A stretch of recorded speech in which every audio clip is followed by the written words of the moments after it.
NYPD officer shot in the Longwood section of the Bronx. An NYPD source tells us that officer was shot while sitting in a marked patrol van. That officer transported to a local hospital and is expected to survive.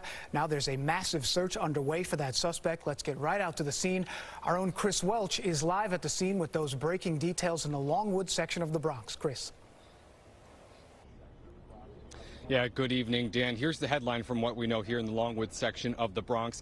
An officer was shot in what a police source told me was essentially an ambush type of situation. Now, we know that the officer is expected to be okay. That's the good news tonight. All this, again, given to us by a police source who responded to the investigation tonight. Here's more of what we know. Here's how we know what went down tonight. The officer was apparently sitting in a parked NYPD van. It was a marked NYPD van. The officer was in uniform. Now, a suspect approached the van, began to engage the officer in conversation.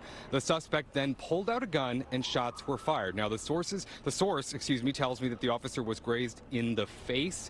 Again, he is expected to be okay, but he was taken to Lincoln Medical Center in the Bronx. We also understand that that police van that he was sitting in is also at Lincoln Medical Center tonight. We do not have any additional information regarding the suspect or possible suspects. I can tell you, Dan, there is a very, very large police presence out here in the Bronx tonight. I counted at least a dozen marked police vehicles and countless other unmarked vehicles, so there is absolutely a presence tonight.